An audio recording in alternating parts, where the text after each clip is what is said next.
How we doing today? Let me make sure that we got the video playing and everything. Make sure all that's loaded up. Tap to unmute. Well, I don't want to unmute me. Okay, so we're playing. We're good. We're all right. So I got more of these Mattel DC figures to open up. This past weekend, I ordered off of Amazon this guy, Green Lantern, John Stewart. And I also ordered Superman. So I've got him to open up. And I've still got the Flash figure to open up. So that means we've got 3 of these bad boys. I still have not found the Joker at retail. And he's like $20 on Amazon, which is more than I want to spend on what should be a $12 figure. So I still don't have the Joker yet. Still looking for the Joker. They also had on Amazon the stealth suit Batman, which is black suit Batman, and the Jokerized Batman. And do I even care about Jokerized figures at all? Like, honestly. Al Davis is here and says hello to me and everyone in the chat. Hello, Al Davis. Hope you're doing well. So yeah, I've got him to open up, and I've got Superman, and I've got the Flash. So I figure next episode I'll open up the Flash because I've been sitting on that one for a while, and we'll save Superman for last. And then, of course, I've got more Masters of the Universe stuff to open up. Hopefully, sometime really soon, I'll be moving from this room to a different room in the house, and once I get that done, then I'll have more time to shoot videos. So we should probably have more videos coming up in the future, hopefully. Okay, so anyway, let's go ahead and get started with this guy. So over here on the side, you see we've got the Green Lantern logo, and mostly it's the same kind of sort of generic clip art from comic books that we've had on the other figures. There is an image of Green Lantern up here. I don't remember if he's on the other packages, but it's not John Stewart. It's Hal Jordan, and this obviously is John Stewart.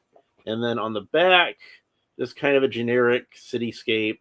Got John Stewart on there. This one seems to have a lot more writing on it than the other ones I've opened up.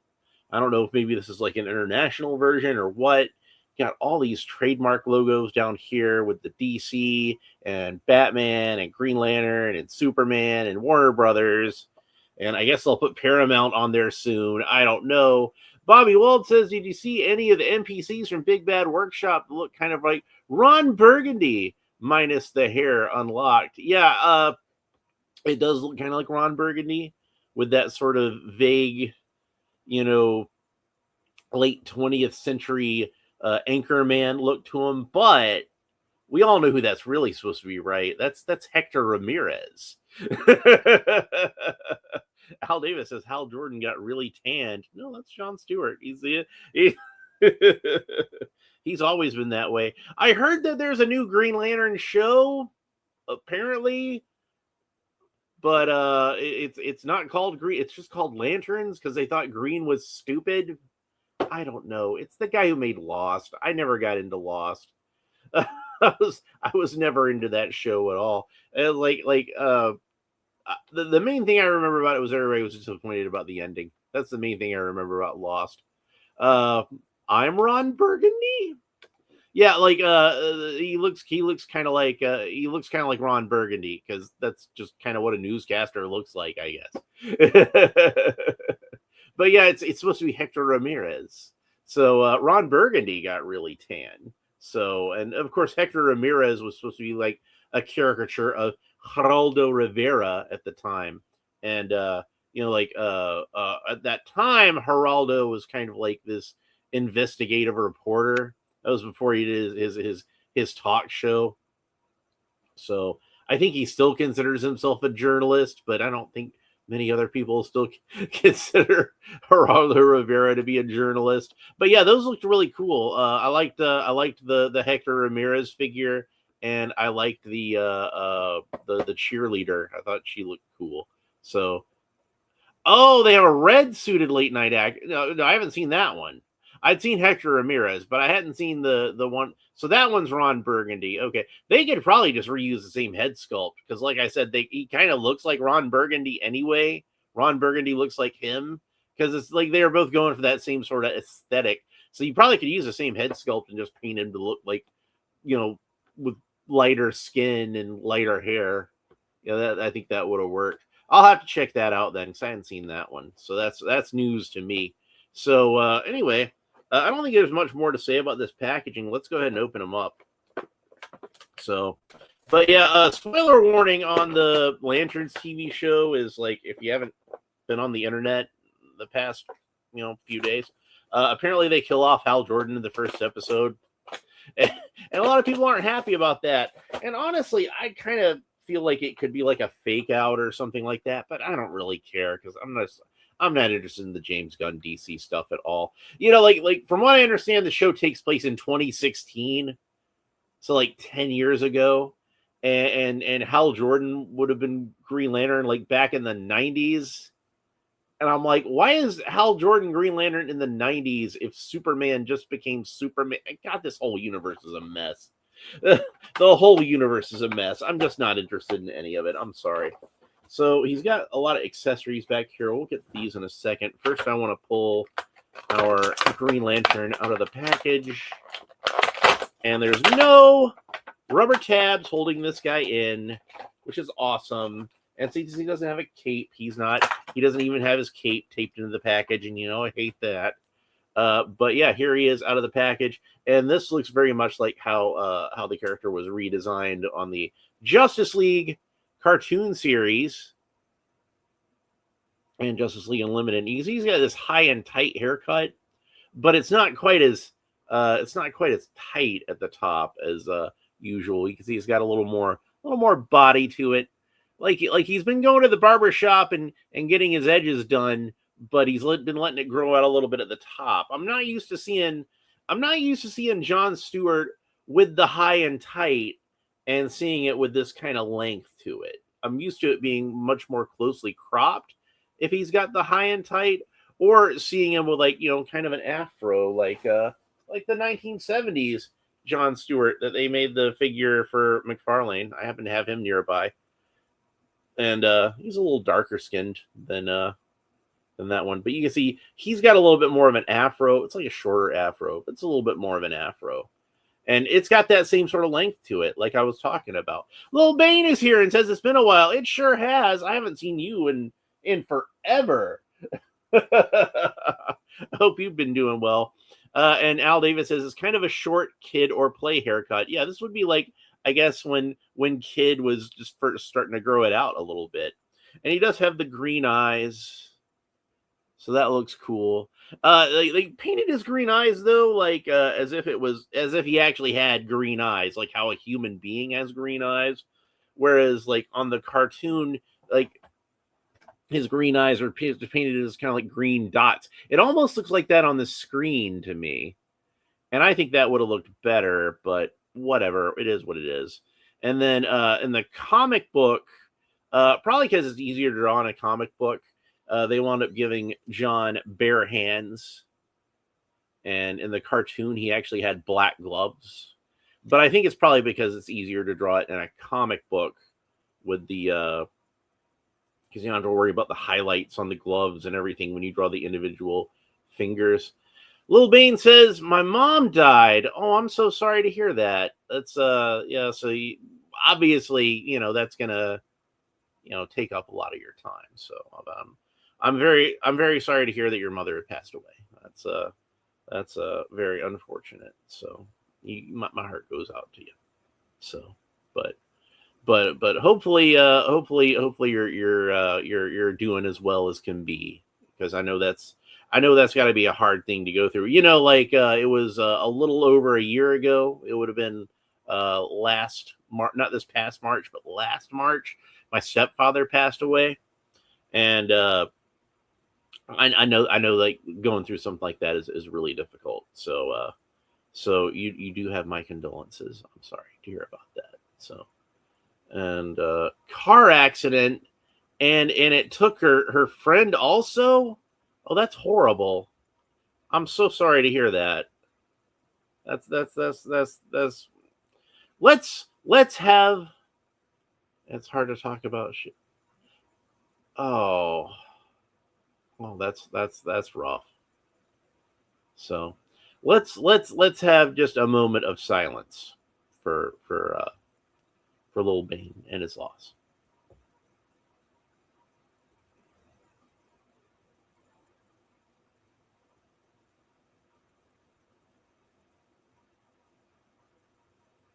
Okay, all right.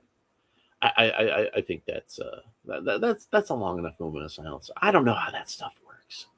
I'm doing my best here. I'm just some guy who sits on his couch and opens up action figures and and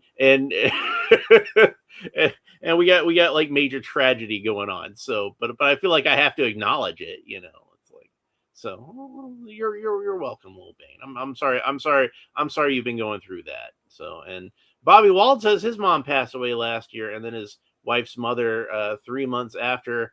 Double whammy on my daughters lost both grandma, and that's horrible. Like I've mentioned before how I was very close with all of my grandparents, so my deepest sympathies goes to that. So yeah, but I guess it's just life, man. We got to deal with losing the people that we love, and and Solar and Day says lost my dad 3 years ago. Yeah, sorry to hear about that. We're just losing people all over the place, but I guess we just got to soldier on. It's just how it is. And, like we're all gonna lose people, and I'm probably not done losing people yet. And I'm getting older, and one of these days you guys are gonna lose me. That's just how it's gonna go. But yeah, it's but we got each other. We got each other to support each other, so that's cool. Like he was 90. Well, that's a good, yeah, that is a good long life. Like I'd be lucky to live to be 90. So as long as I still got it going on upstairs, like that's my thing. I kind of don't want to be like I've seen like my grandfather and my grandmother. That's my father's mother and my mother's father. They both had Alzheimer's, and it's not something I ever went with. I mean, well, technically, it would be like my family dealing with it or whoever. So, but you know what I mean. So here's his accessories on the accessory tree, as we've seen often lately. We got two big old fists, which I'm guessing those are actually gonna connect together. It looks like a lot of this stuff is stuff like the kids are supposed to put together themselves. So we're gonna get into all that. So we got like looks like a rifle and this gauntlet, which looks like it's got some kind of blaster or something that goes onto it, and a breastplate. So Lil Bane says, "You don't look a day over 25." Oh, you kidder. Solar and Day says, "Eventually we all reach the age of life where life starts giving to us and starts taking them away." Yeah, and I do feel like that's about where I'm getting. There's my snips, because I want to have my snips for this, since I've got the weapons tree to deal with. He doesn't have a stand like Batman and Robin have, but I guess like Green Lantern should just make all his accessories with his ring anyway. So eventually they fade away. So I'm going to try to snip these as closely as I can. And I guess if you're a kid and you had these, just kind of pull them off anyway. But I want to try to get them to look nice, as nicely as I can. And I'm not sure why they decided to have it where you have to put it together, because it seems to me like with something like this, you could have very easily just had like the fist on here as like a solid individual object without having to put it together. But I don't know, maybe it's cheaper for them somehow, or maybe they think it's just like a fun element for the kids to deal with. But to me, it's just extra work. Al Davis says, "My mom, dad, and an uncle are the oldest ones in the family. My mom beat stage 4 cancer last year. It's fucked up life." Well, I'm glad that she was able to beat it. That's good. So it looks like this is going to be too small to fit over his hand. So you kind of want to sandwich it around his hand, I think. But that's what it looks like when it's put together. And I'm going to leave it together until I want to actually put it on him. It looks like there's a little bit of flash there. Is that? I think that's actually from. No, I think that's actually supposed to be on there.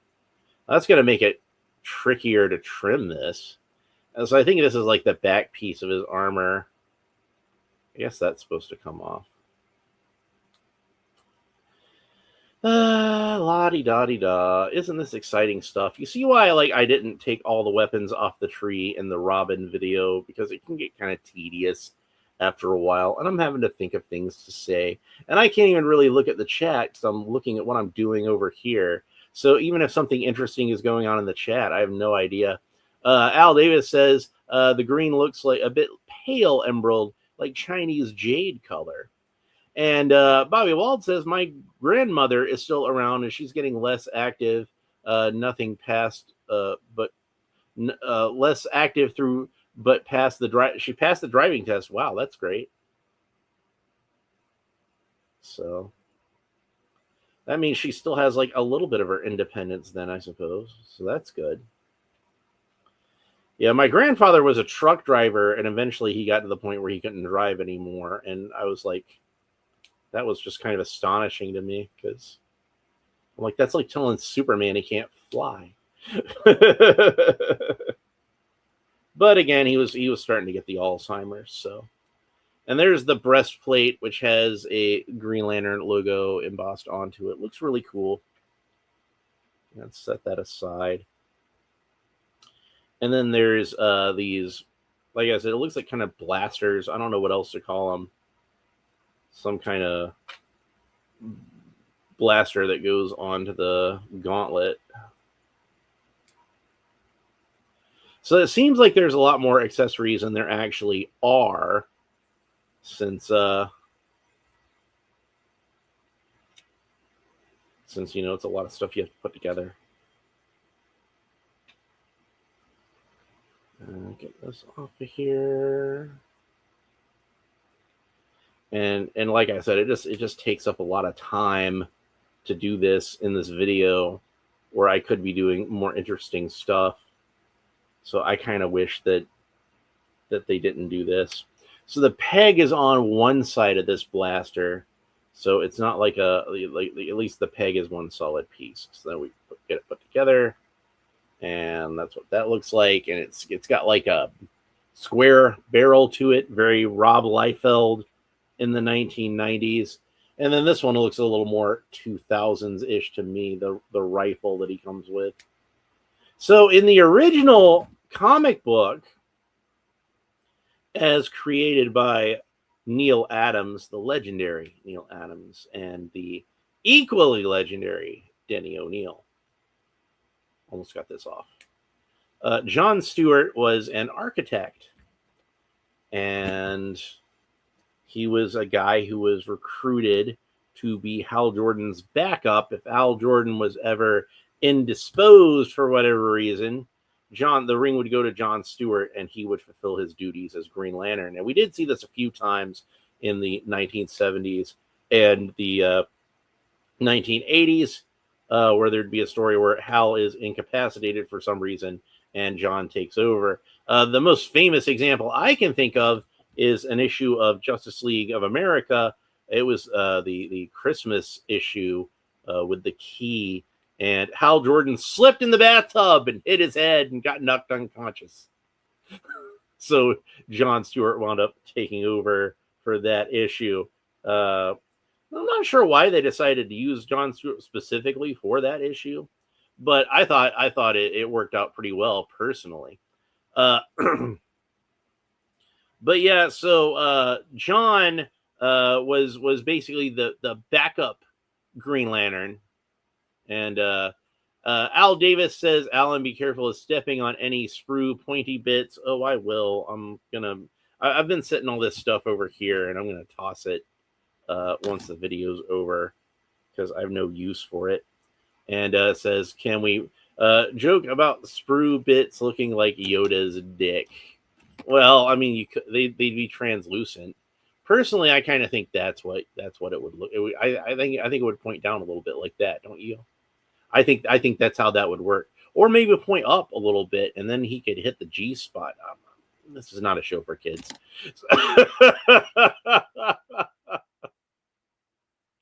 Anyway, so he's got one accessory that he holds in his hand, one accessory that clamps over his fist, and then has a blaster attached to that. And then he's got this breastplate. So before we get into talking about any of the accessories, let's talk about the articulation. So Jon Stewart can look up about that far, and that makes me happy. I like it when flying characters can look up really far, because then I can get him into a really good flying pose like that. And that looks awesome, doesn't it?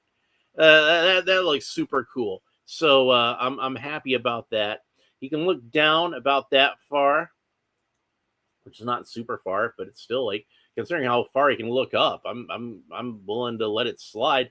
It looks down far enough.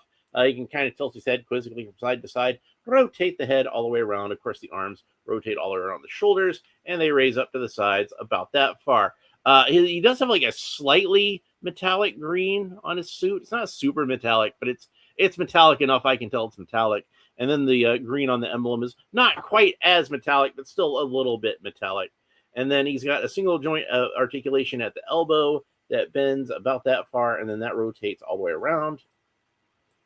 Green Lantern has a wrist articulation that rotates all the way around, and he's got a horizontal hinge on his right hand, which is a solid fist, and a horizontal hinge on his left hand that is a gripping hand. And then Jon Stewart can rotate all the way around to the waist. Green Lantern can kick up about that far. He can't kick back very far because he's got the buttocks sculpted onto the pelvis. Since he's all black down there, it's kind of hard to tell, but there you can see it there. And then he's got a thigh cut, so the thigh rotates all the way around. He can do the splits, no problem. He's got double jointed knees. That's about the range of motion you get at the knees.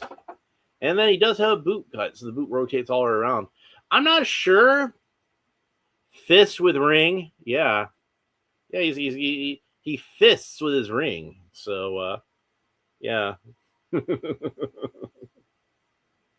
So, I'm not sure how this is in the comic books these days, but I think it's weird how they painted his lower legs here, because you can see that his knees and his upper calves are molded in that green plastic, and that's a slightly more metallic green than the green paint that he has at the upper half.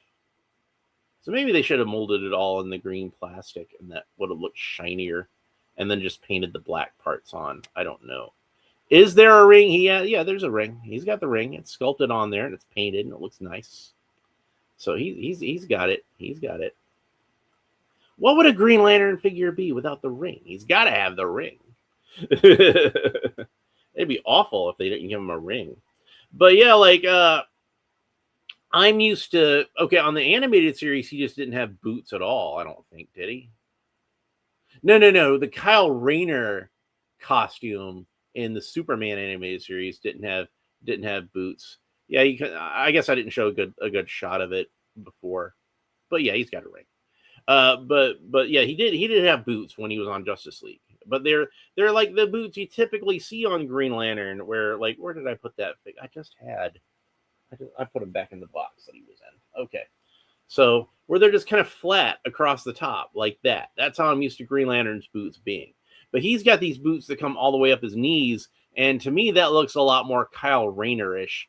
Now, they're not like Kyle Rayner's boots because they're not armored, so it just kind of looks like tights, like this green part of the tights. I don't know. It's strange.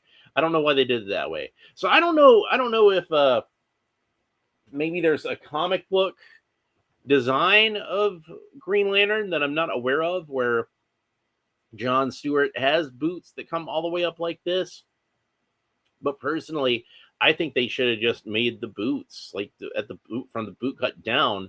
They should have just made that green and left this black where the knees and the upper calves are. It's kind of strange to me. It doesn't look horrible or anything like that, but it's just kind of an odd choice, and I'm not sure why they went with that choice.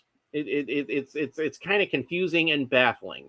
Bobby Wald says, now that you're talking, I think they should have done a DC Masters Universe crossover with Fisto as a lantern, even though it probably would be Zodak. Yeah, like Zodak seems to have a little more in common with the Green Lanterns as far as that goes. But hey, maybe Fisto would have worked. I'm just saying.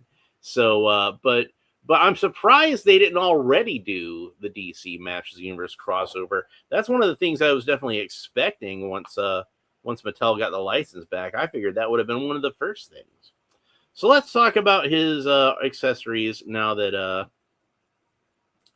I've got that all sorted out.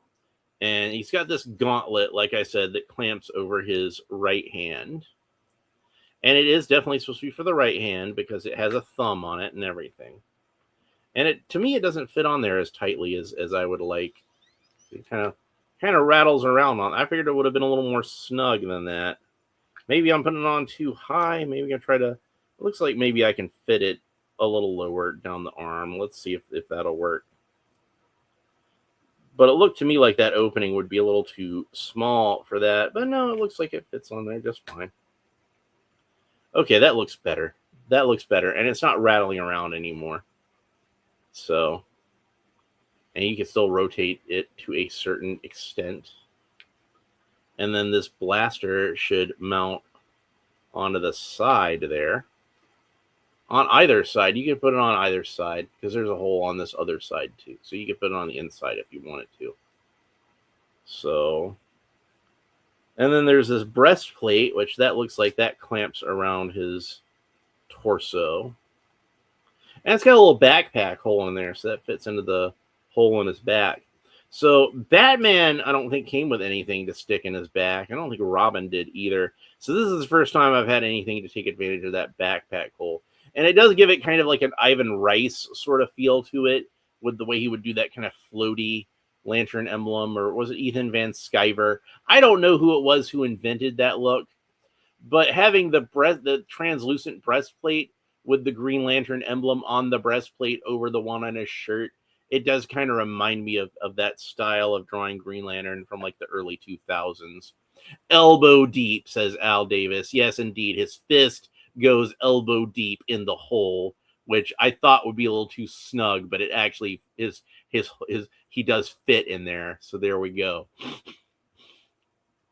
Al Davis says, except for the 90s hair, it does look very Justice League animated series. Yeah, and like it doesn't look bad, the hair necessarily. It's just like I said, it just looks longer than I want to be used to John Stewart having when he has the high and tight. Like I said, in the 70s, he'd have like an afro, and it was like, like a shorter afro, but it was still an afro, like we saw in the figure there.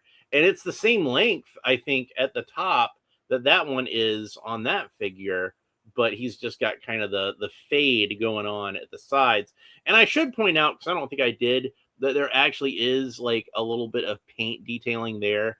Like they painted it like a darker brown, so like almost like you can see the stubble where the hair is shaved away for the fade. So, but yeah, since John Stewart was a Marine on Justice League Animated, then it made sense that he had that high and tight. He's a jarhead, so is like it makes sense.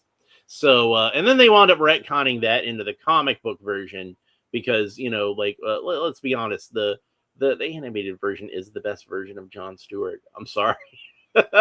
I'm sorry to anybody who was a fan of this character in the comic book before. And of course, I was a fan of the character in the comic book before myself.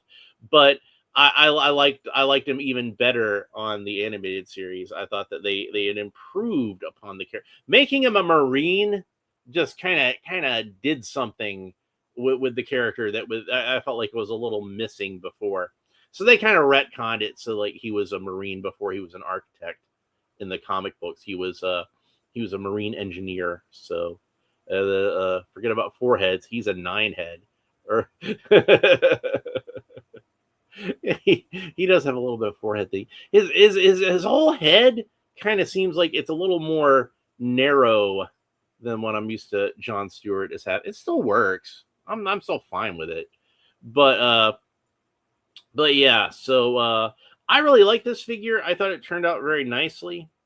And like I'm not really somebody who, as far as like the Green Lantern characters goes, I don't really have like a most favorite Green Lantern.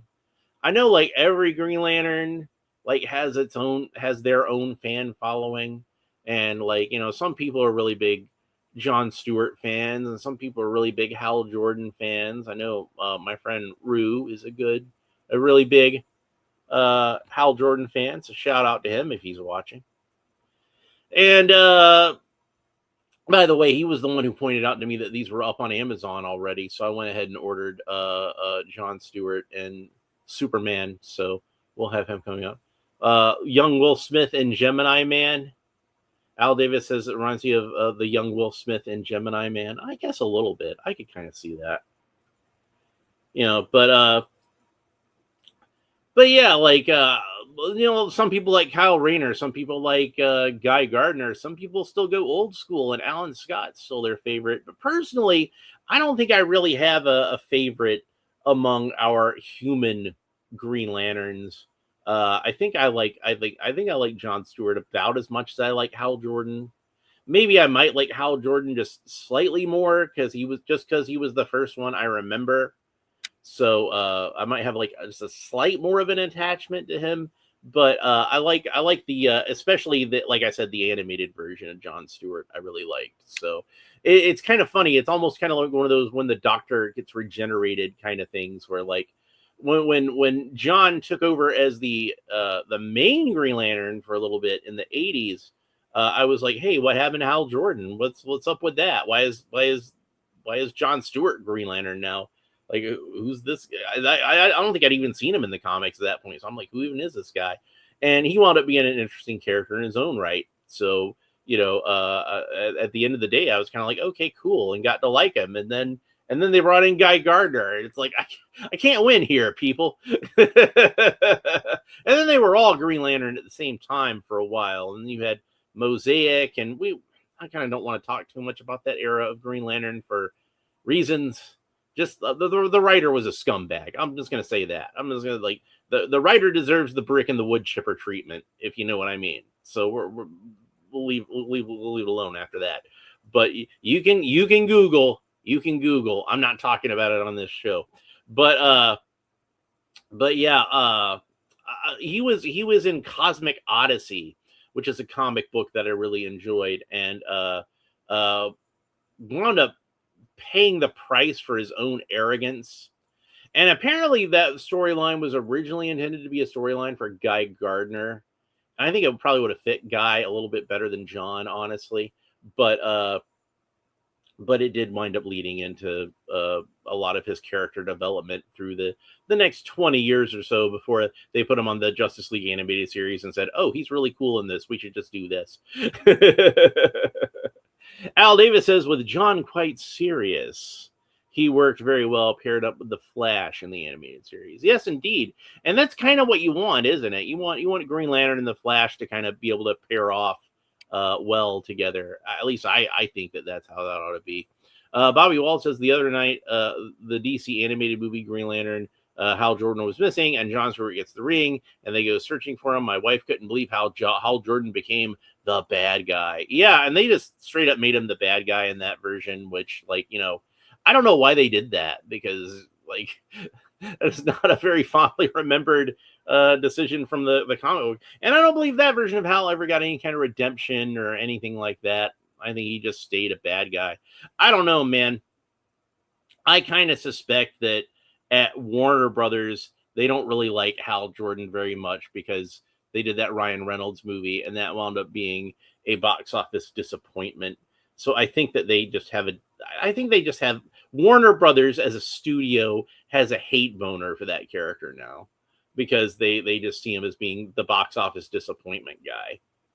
And I think that also explains why he was kind of unceremoniously fridged, oddly enough, in the Lanterns TV series. Not Green Lanterns, because green is stupid. whatever. I still haven't watched it. I'm probably never gonna watch it. Like I said, I'm just not a big fan of Damon Lindelof. I'm not really a fan of any of those J.J. Abrams guys. I'm not a fan of Matt Reeves. I'm not a fan of Damon Lindelof. I'm not a fan of like Kurtzman, and I'm not really a fan of J.J. Abrams himself. Although I really like the first Star Trek movie he did. I thought the first Star Trek movie he did was pretty good. So anyway, I think that's it for Jon Stewart.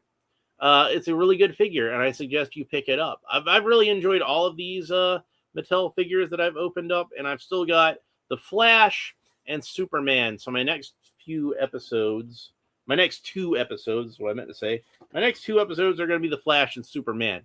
So, and then I've got more Masters of the Universe stuff to open up. I got a ton of G.I. Joe stuff to open up. So, and I should be able to open up a lot more stuff, like I said, once I get moved out of this room and into the other room. And that's going to make things a lot easier. So, but yeah, like as far as Green Lanterns go, like I said, I don't really have a number one favorite of the human Green Lanterns, at least. But I really like the alien Green Lanterns. And I've mentioned before, my favorite Green Lantern character is actually Sinestro. It's the villain. It's like, I just think he's a cool character. And Sean Franklin's here. Sean Franklin's here right at the end of the episode. But it's good to see you anyway. And Al Davis says, Lindelof did an awesome Ultimate Hulk Wolverine comic. And I like Lost, but yeah, I agree with you on that, Alan. I know a lot of people like Lost. I am in the minority as to not being into Lost. I watched some of it, and I didn't think it was like a bad show or anything like that, but I just didn't get hooked like a lot of people did. And I remember, like I said, that a lot of people were disappointed by the ending.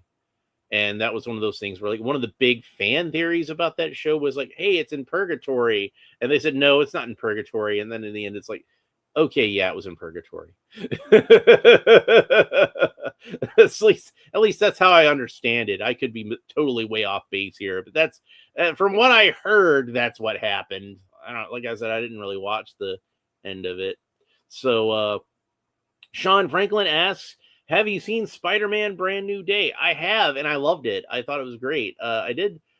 Al Davis says he's gonna watch it tomorrow. You haven't seen it yet? Oh man, you're in for a treat.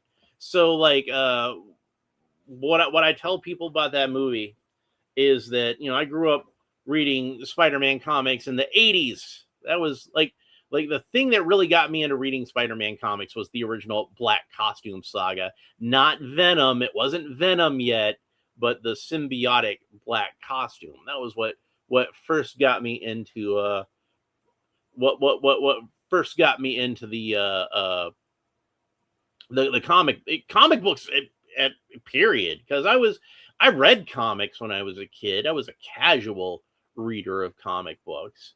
You know, I'd pick up the Incredible Hulk or Batman when we went to a gas station or a supermarket and there was a cover that caught my eye. I always loved the characters because I saw them on TV. You know, like I watched Super Friends, I watched Batman, I watched the Incredible Hulk, I watched Wonder Woman. So, you know, I'd see a cover with one of these characters on it and be ooh, ooh, ooh, ooh. So yeah, there was this comic with Spider-Man on it in a black costume. And I'm like, why does Spider-Man have a black costume? And I was intrigued. And I picked it up and it said that, like, you know, it was going to explain where this black costume came from in the Marvel Superheroes Secret Wars series. So then I'm like, well, I have to find that. And like a few months before, my stepfather had picked up a comic book for me that was Marvel Team Up with Kitty Pryde in it. So that was the first time that I'd ever seen any of the X-Men in a comic book. I'd seen them on like Spider-Man and His Amazing Friends, but that was the first time I'd ever seen the X-Men in a comic book. So Kitty Pryde is my first X-Men. That's like I said. But yeah, Marvel Team Up was a comic that had a lot of nostalgic appeal for me for that. And I think of all the Spider-Man movies, we're talking just purely in terms of tone and purely in terms of what the comics felt like to me when I was reading them as a kid and what this movie felt like to me when I was watching it. In terms of tone, I felt like that was the closest to the Spider-Man comics that I read when I was a kid. Now, obviously, there's all kinds of continuity differences, and a lot of the characters are way different, and there's just not enough J. Jonah Jameson in any Spider-Man movie. Like I think Sam Raimi used him the most, and even he didn't use Jameson enough. But in terms of the tone, I felt like that felt the most like the Spider-Man comics that I read when I was a kid. So I loved it. I thought it was great, and that was what I enjoyed about it, was that was the Spider-Man I grew up with. I felt like that was the case for me anyway. Your mileage may vary. So and then Sean Franklin says Tobey Maguire is coming back in Avengers Doomsday. Yeah, that's what I heard. I heard that they were gonna bring him back, and I think that like the Fox X-Men are supposed to be in it, probably for like one last hurrah before they, fully reboot it, which they're already starting on.